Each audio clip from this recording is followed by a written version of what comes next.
अस्सलाम वालेकुम। 27 जनवरी है आज और जुमेरात सन 2022।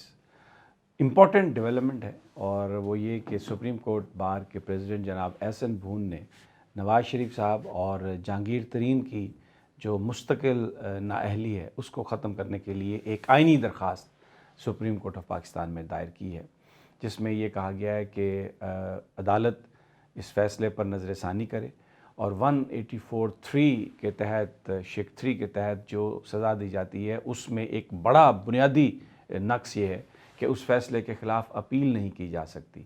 और अगर अपील ना की जा सकती हो तो जो एक बुनियादी हक़ है किसी भी क्लाइंट का कि किसी भी फ़ैसले के ख़िलाफ़ वो अपील कर सके, उसकी नफ़ी हो जाती है, जो पाकिस्तान के आइन के ख़िलाफ़ है। पूरे मुल्क में इस बात पर बहस छिड़ गई है कि ये इस मौके पर जबकि ये बातें हो रही हैं कि एक खुफिया गुफ्तगू चल रही है इस्टेब्लिशमेंट के साथ और उसके नतीजे में शायद शहबाज शरीफ साहब को वज़ीर-ए-आज़म बना दिया जाए, नो कॉन्फिडेंस हो जाए या अर्ली इलेक्शंस की तरफ जाया जाए या इमरान खान साहब की हुकूमत को चलता किया जाए। तो इस सारे बैकग्राउंड में ये जो एहसन भून साहब का जो इक़दाम है, इसने एक नई बहस और एक पेंडोरा बॉक्स नया खोल दिया है। एक फ्लड सा आ गया है कंस्पिरेसी थ्योरीज़ का कि ये सब क्या किसी डील का नतीजा है। बहुत सारे जो कानूनदान हैं, अहम कानूनदान जिनमें चौधरी एतजाज़ एहसन भी शामिल हैं, उनका ये कहना है कि बिल्कुल ये किसी का भी आइनी हक़ है कि वो सुप्रीम कोर्ट में किसी भी चीज़ को चैलेंज कर दे, लेकिन बहुत बेहतर होता अगर साबिक़ वज़ीर-ए-आज़म नवाज़ शरीफ और जहांगीर तरीन ख़ुद अपना कोई वकील करके तो इस मामले को अदालत में ले जाते। सुप्रीम कोर्ट बार की तरफ से इसका अदालत में ले जाना जो है वो एक कंट्रोवर्सी को जन्म देगा और इससे ये ऐसा इसमें एक बू आएगी कि जैसे कोई ताकतवर माफिया जो है वो कुछ मुजरिमों को जिनको सुप्रीम कोर्ट ऑफ पाकिस्तान ने सज़ा सुनाई उनको वापस सियासत में लाने की कोशिश कर रहा है।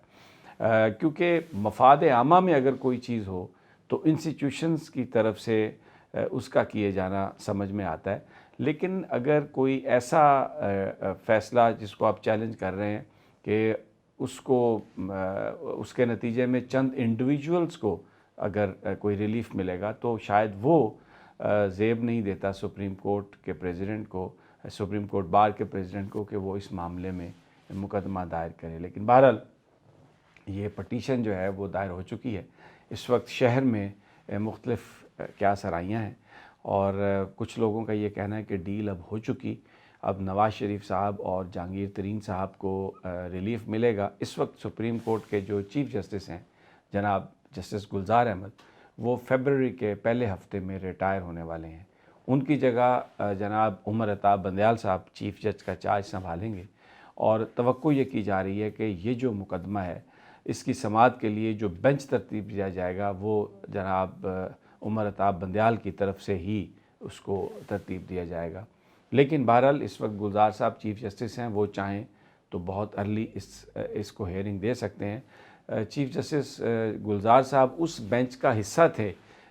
जिस बेंच ने जनाब जस्टिस आसिफ सईद खान खोसा की क़यादत में नवाज़ शरीफ साहब को नाअहल किया था। जस्टिस गुलजार और आसिफ सईद खान खोसा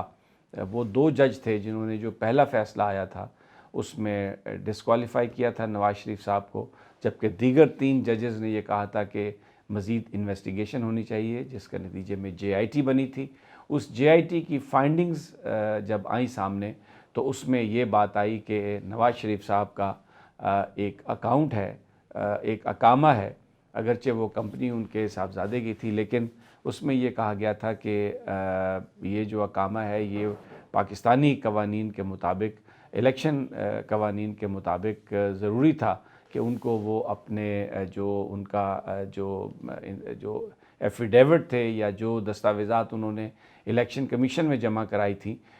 वो उसमें उसका ज़िक्र करते, लेकिन उन्होंने इसको कंसील किया और दर हकीकत अकामे की बुनियाद पर एक अकाउंट खोला गया था जो बज़ाहिर उनकी सैलरी के लिए था, जिसमें उन्होंने अपनी सैलरी तो रिसीव नहीं की थी, लेकिन उस अकाउंट से बहुत सारा पैसा ट्रांसफ़र हुआ जिससे मुख्तलिफ़ बिज़नेसेस जो हैं वो किए गए। تو یہ وہ وجہ بنی جناب نواز شریف صاحب کی نااہلیت کی، اور کیونکہ وہ صادق اور امین نہیں رہے تھے، اور یہ جس آئین کی جس شق کے تحت انہیں نااہل قرار دیا گیا تھا اس کے مطابق یہ تھا کہ وہ تاحیات اب پالیٹکس میں حصہ نہیں لے سکتے۔ کچھ ایسا ہی معاملہ جناب جہانگیر ترین صاحب کا تھا، لیکن اب یہ معاملہ جیسے میں نے عرض کیا اب یہ عدالت میں ہے، اور جو نون لیگ کے حمایتی ہیں وہ کہتے ہیں کہ جناب ڈیل ہو چکی اور معاملہ طے ہو چکے، اب نواز شریف صاحب کو آنے سے کوئی نہیں روک سکتا۔ لیکن دوسری جانب چودھری شجاعت صاحب نے کہا ہے کہ جو کچھ مرضی ہو جائے نواز شریف صاحب آنے والے نہیں ہیں۔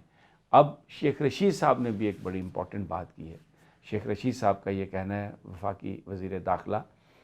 ان کا یہ کہنا ہے کہ اس میں تو کوئی شک نہیں کہ بہت سارے معاملات پر پاکستان کی اسٹیبلشمنٹ اور پاکستان کی سول قیادت میں اختلاف رائے ہو سکتا ہے، لیکن وہ دونوں سیم پیج پہ ہیں۔ اور کل کی جو میٹنگ تھی جنرل قمر جاوید باجوہ اور ان کی ٹیم کی وزیر اعظم عمران خان سے، جس میں چائنا کے دورے کے حوالے سے بات کی گئی، اور یہ خبریں آ رہی ہیں کہ بہت ہی اس میں جنرل قمر جاوید باجوہ بھی اکمپنی کریں گے جناب وزیر اعظم صاحب کو، وہ وہاں پر ونٹر اولمپکس دیکھنے جا رہے ہیں۔ امریکہ نے یہ پوری دنیا کے قائدین سے یہ اپیل کی کہ وہ وہاں پر نہ جائیں،